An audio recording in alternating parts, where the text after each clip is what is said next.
in the lightning lane. The lunch pail, Matt American. Matt American!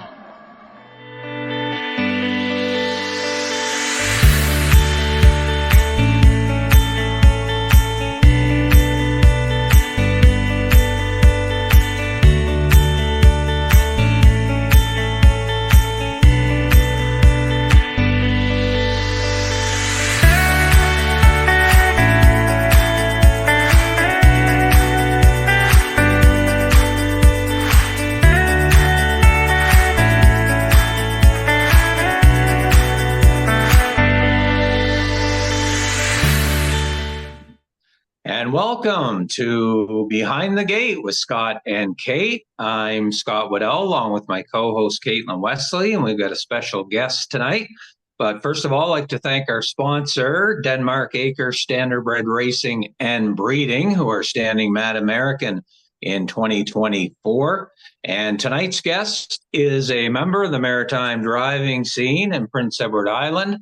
And just going to run through a couple of his lifetime stats. I don't know if he follows them or not, but anyway, on the training side, this guy has 185 lifetime wins, $679,000 in purse money in his career as a trainer. Then you flip over to the driver, 338 wins, 970, so closing in on $1 million this year. And his first win, I believe, we'll check with him after, but back on April the 15th, 2006, Cross Ridge Income, I think, was this guy's first win, but we'll confirm that in just a moment. And I'll send it over to my co-host for the introductions of our special guest tonight. Awesome. Thanks, Scott. Yeah, I'm super excited to actually sit down and chat with Mike McGuigan, like, of all people. He's like one of the fun ones to watch on the track. He definitely is someone that you always kind of have to have in your pocket for your picks, because you don't know if he's going to do a slick move in the race or if he's, just sitting there waiting to pounce. So welcome aboard, Mike. And we're so excited to have you on to chit chat about some of your, accomplishments and your life. I really appreciate you guys having me. And like I said earlier there, between you and I guys, this is a fantastic thing that you guys are doing. So thanks a lot for having me. Yeah, no, we appreciate that, Mike. And like Kate was saying before we came on, it's nice to get to know the drivers besides watching you on a live stream or just watching you post parade or something like that. Kind of get to know you besides the racing side of it as well. So we'll get right into things tonight. You had a career year last year, Mike, with $142,000 in earnings. What were one or two of your biggest moments for you last season? Well, I think we started off with a lot of young horses first and foremost in October, and I think we started off with 9 in October, and every one of them ended up making the races. 6 of them took records, which was a massive feat for us as as a team. With Glenn Dunn, Johnny McKay was with me, and all the owners. The Maritime Breeders with Getting Lit was a big win. It was kind of an upset win. He beat a real nice horse of Carl Bagnall's colt. What was that colt's name? Glenn Dunn was training it. They're jogging it for a while. I can't remember his name now. Real good two-year-old trotter. Anyways, we end up winning that race, so that was a big win. Getting tipsy, won a couple races in Old Home Weekend. Anytime you get a win Old Home Week, because it doesn't matter if you're going for 500 or 20,000. It's a massive win, right? So we had a lot of good wins through the year, and those were a couple of them. Awesome. So we definitely admire, you for your training skills, young horses, both trotter and pacer. Can you tell us about the 2-year-olds that you have this year within your barn and, how things are going? Right. Yeah. Well, as of right now, it's going pretty well. We have two really nice trotting fillies by EL Rocket. They're both going extremely well. I'm very happy with the process. One's owned by Jamie Whalen and Julie Jameson. And as of right now, they're doing things, correctly. I got a real nice Payson filly by Beth the Moon. Charles Goodrow and company own that filly. She Yeah. she has extremely high speed. She's a little hot, a little rambunctious, but Yeah. as of late, last couple training trips, she has kind of relaxed and come into her own. And then I have a couple other Bet the Moons. I got a Roll Harry. I got a bunch of nice horses right now that in process. They're doing things right, and I guess time will tell. Yeah, you had some nice horses last year. We'll touch on one of your 3-year-olds that you'll have this year, but it was a horse foaled here in New Brunswick, Wickham, daughter of McGuigan. So we'll talk about her shortly. But I want to talk a little bit about your dad, Barney. He's been an extraordinary guy in your life, Mike. I see your Facebook posts and everything, and great relationship that you have, and that you have with your kids as well. So tell us about that special relationship with you and your dad. Yeah, well, without trying to get too emotional, my old man's been a massive part of my life in the horse racing industry. So Yeah.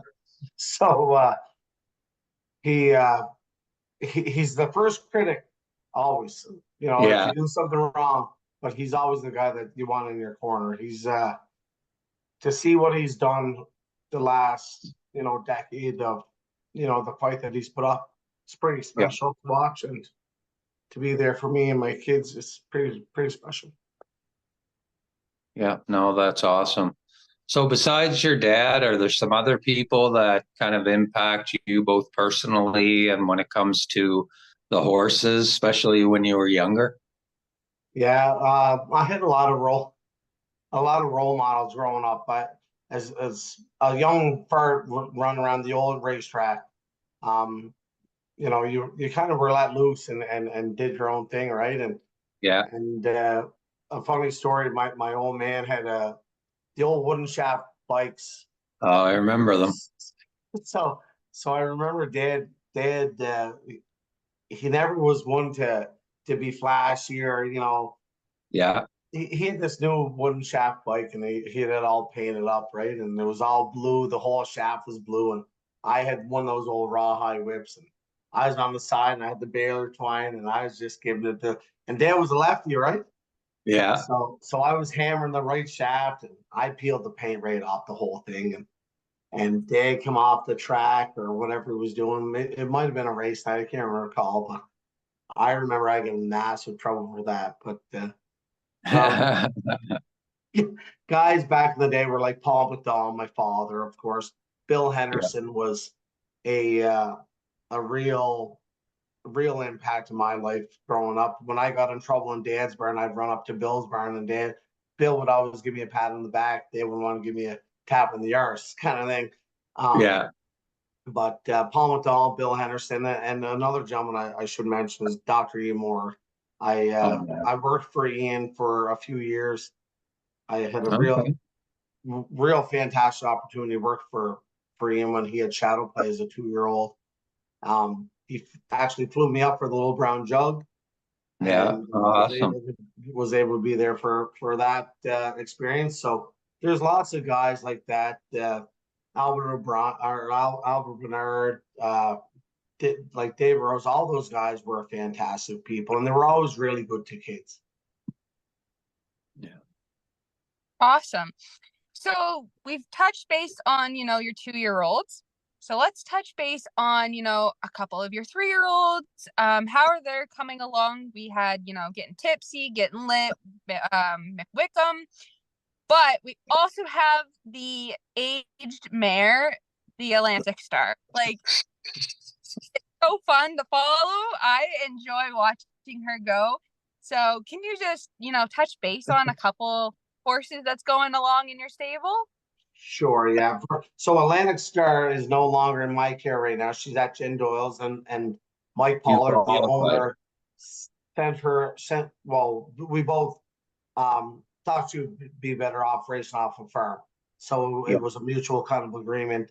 But she went to massive trips. Actually, I think she might have touched on a track record last year in Truro, and I think was beat by Donnie McRae's mare shortly after that.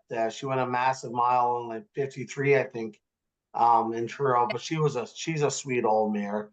Wickham is actually still in Quebec with the Goudreaus, but getting tipsy and getting lit. Two trotters that I'm training currently for Jamie Whelan and Janice Whelan. Just trained yesterday morning, and both in 2-4, and they're doing fantastic, and looking for, hoping for big things to come in this summer with both those. And we were chatting before tonight, Mike, on Facebook there, and you said that you might possibly have an age pacing mare this year. Has anything kind of transpired there? Yeah, well, I'm talking in correspondence with Tim Dickinson in Toronto. He has a very, very core group of horses. He's got 5 or 6 horses with Blake McIntosh.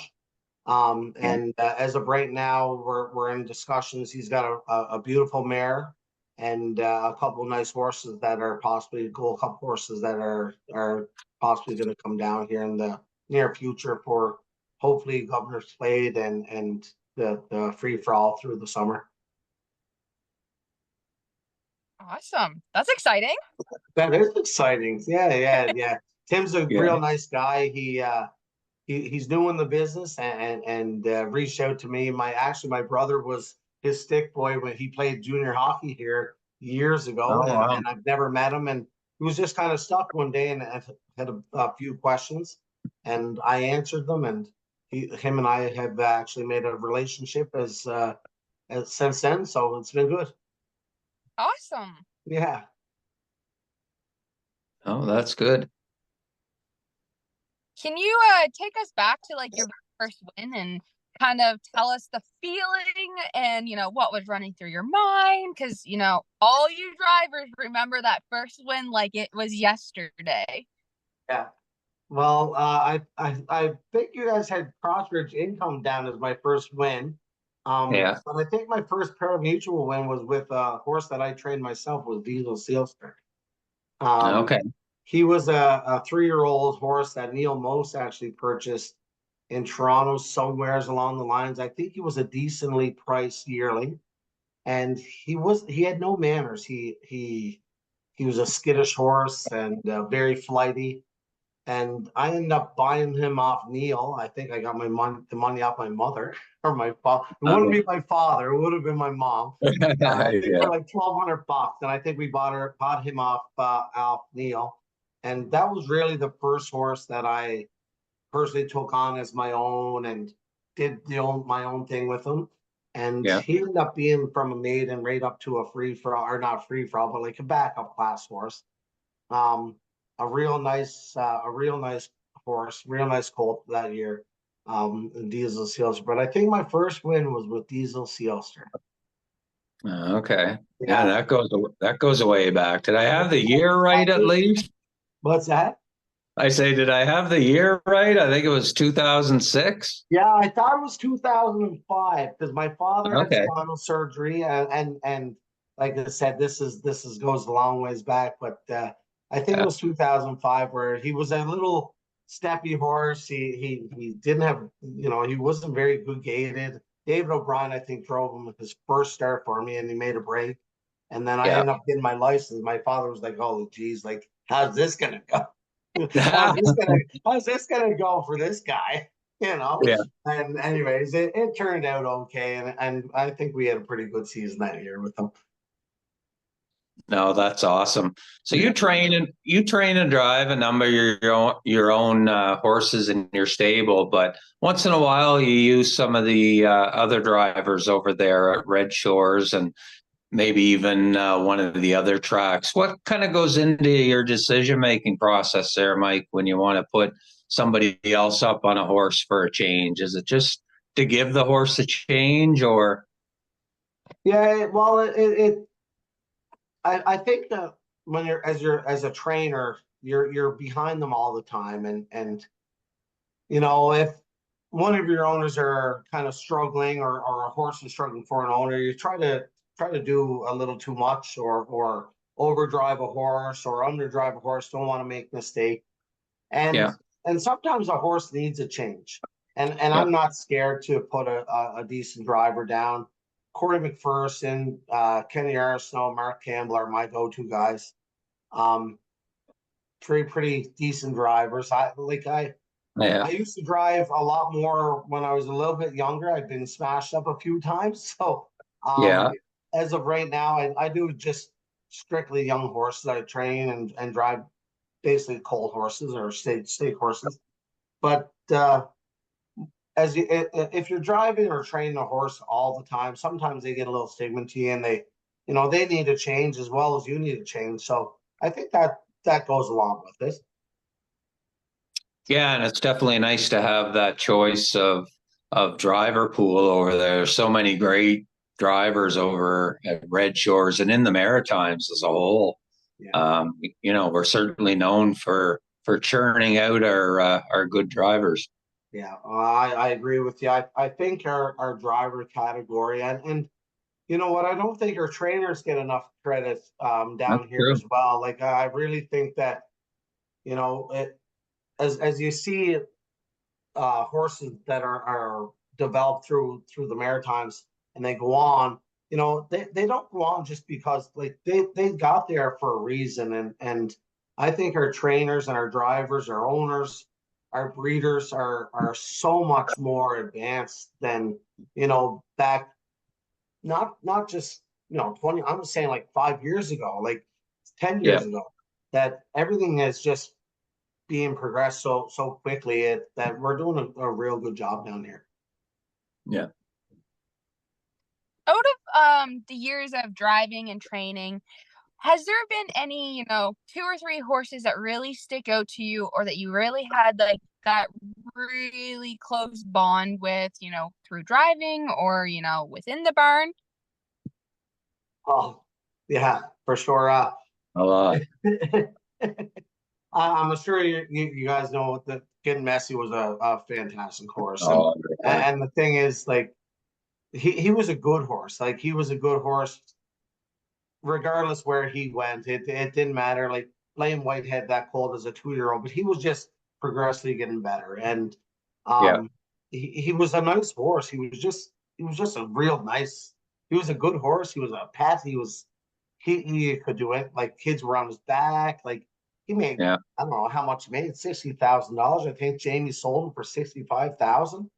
yeah, In the Maritimes, that's massive, massive money. He was a good yeah, horse. Um, yeah, Ari Shabla was, a fantastic filly. She was a horse that I broke one of the first, one of my track records was with 3-year-old fillies on Gold Cup nights. The place was packed. My family was on hand. My dad was there, like, and winning 55 all home week to break a 3-year-old filly track record was pretty special. And then, of course, you go back to Diesel Seal, Sir Would Be a Devil, She's a Mint. Like, your first horses that I trained was, they all, every horse that comes through your barn that has a little bit of success is normally, you get a bond with them a little bit. It's, yeah.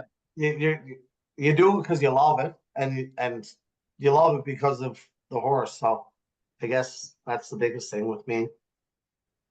No, awesome. When they So make yeah, money, Absolutely. it's a bonus. yeah, absolutely. Absolutely. I 100%. What's that? Oh, for sure. We got one in our barn, and I cannot connect with him. Like, I can connect with all the rest, but the one that is a homebred that we have, and he's 5, I cannot connect with. And I'm like, you just need to make money. Just keep making money, and I'll love you for life. I'll love you for life. Me and him just cannot get on the same page. So it's so funny to listen to you guys all say, oh my God, there's a bond and stuff. And I'm like, I just wish one day that I could bond with this person. He's just one of them who want attention 24/7, and if you don't give it to him. But you speaking of them, you have a bond So, already. It's a love-hate one. Yeah. Always them ones in the barn, the love-hate relationship, that's for sure. They all need it. Yeah, they all need it. So we asked a couple of other people this question, Mike. It's a little bit outside the box, I guess. As you know, they're looking for a new director of racing. And I wanted to get your opinion. Do you think it should be somebody from the Maritimes or somebody that may come with experience outside the region and, be totally impartial? Well, I really don't think, and maybe I'm being naive, I guess. I don't think anyone in a powerful position should have, no ties to something. It's a small world, and I think everybody in the harness race industry is going to have ties somewheres. I think it's the biggest thing with it is being consistent and fair and if there's a rule set in place that you just follow it, and you go to a bouncing cast with your 6 and 7-year-old, or 6, 7 bounces. Well, guess what? 6, 7 bounces is how it works, and you got to get off, right? Like just be impartial and be consistent with the ruling. I don't think knowing somebody should matter. Right. If you're in a powerful position, I don't think that should ever take place. So, and I don't believe it does. Not in harness race. And this is my life. I love it. I've grown up into it, and I don't think that's how it works. I would hope it doesn't. Yeah. Right. So outside of racing, since we like to get to know you guys personally, I've noticed that, hockey has been a big thing in your family. Besides hockey, is there any other things that, you like to do with your family? Well, yeah, hockey, baseball. My family is, and my owners are, I have the best owners in the world. They know where I stand with anything I do. My kids, my wife, they come first. Business side, there's lots of drivers, there's lots of trainers. We have great help with Glenn. If my kids are having a tournament in Moncton, guess where I'm going to be? I'm going to be in Moncton. So yeah. But my owners are fantastic too. They chip in. A lot of my owners are hands-on. But besides the track, my kids, my wife, my kids are everything to me.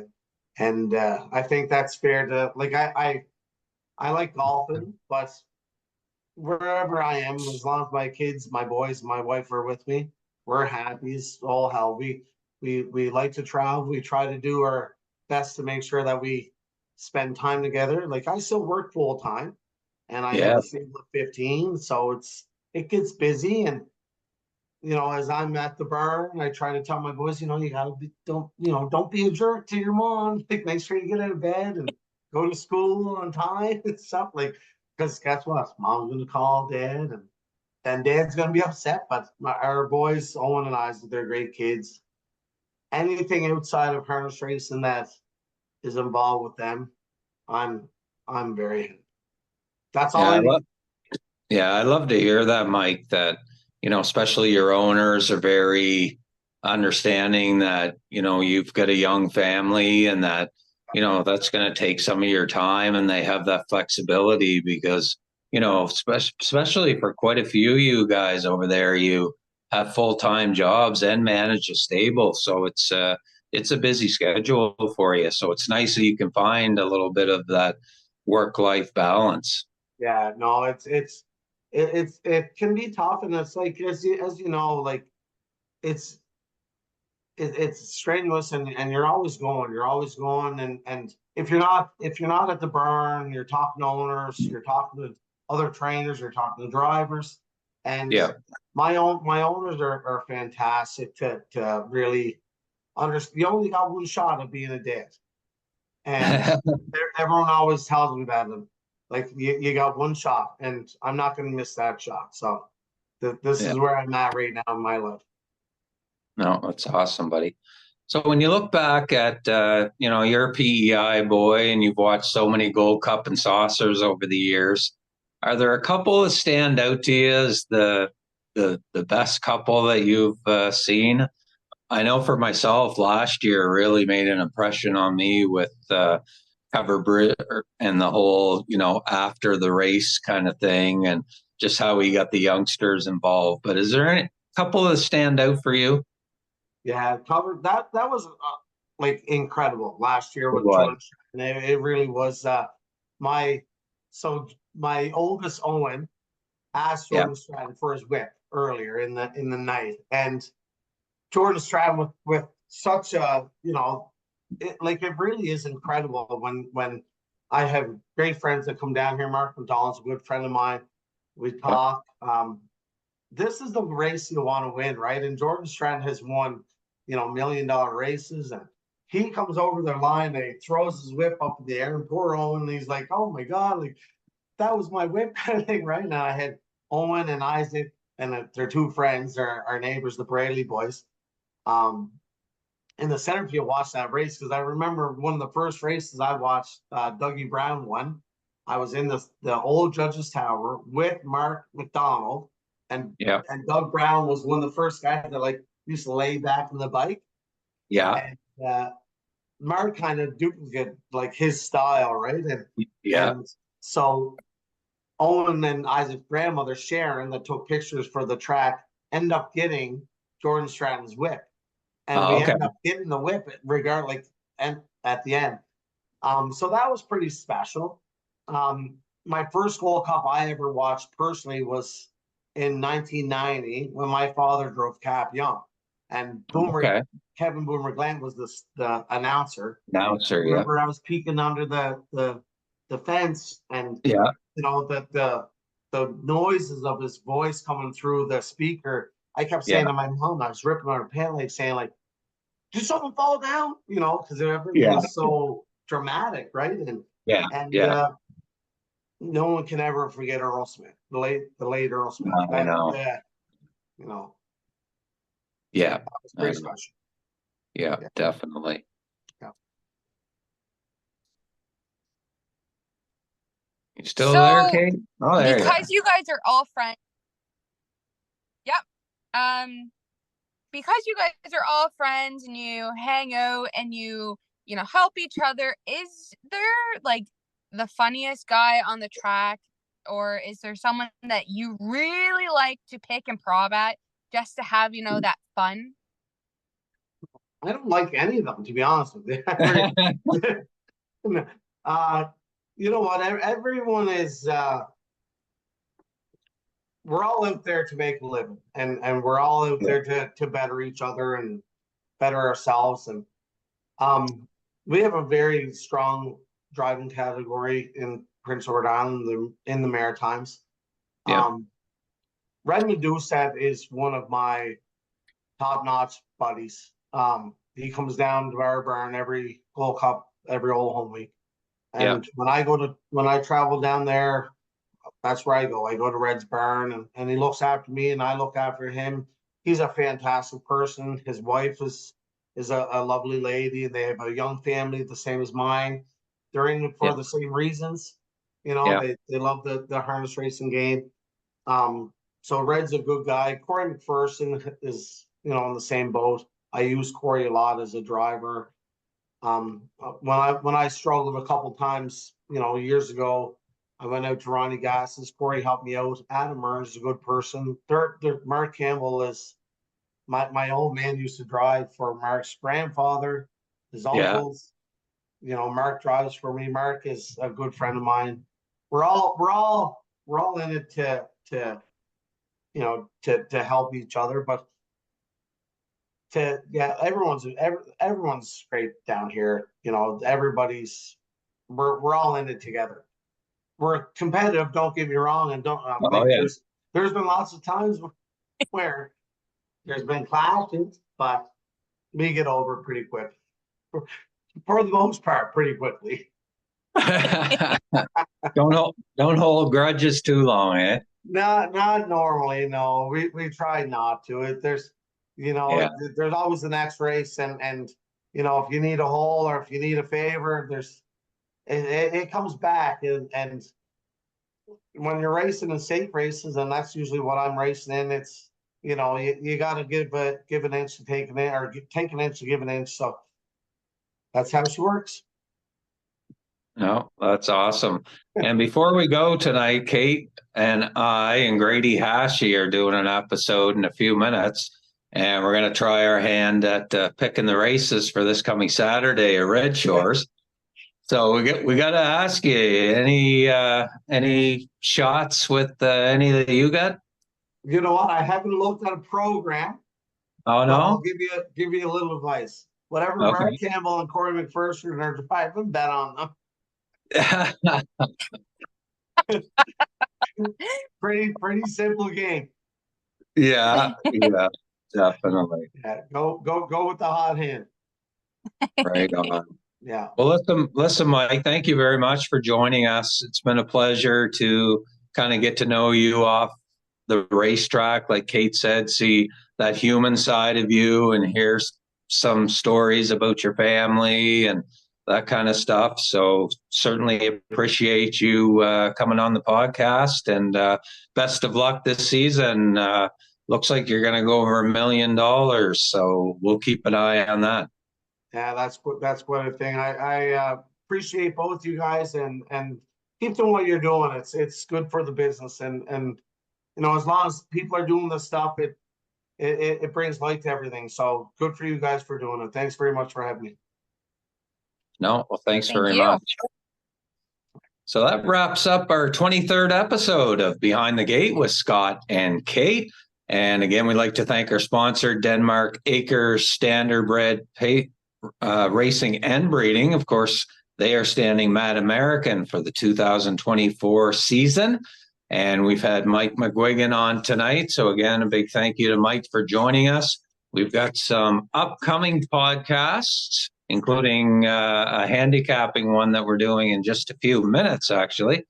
And then after that, we've got Arden Mofford, the next one, our next victim, we'll call him. So looking forward to that one. So and Arden has a good little restaurant in Cape Breton there. I'll tell you what a spot. Oh my Lord, what the best spot. That's the greatest restaurant in the Maritimes. Ask him about it. Geez, we might have to hit him up for a sponsorship. Hey, he's got the money. Don't be shy. Well, there you go. Well, thanks again, Mike. Appreciate it. All right, take care. Take care.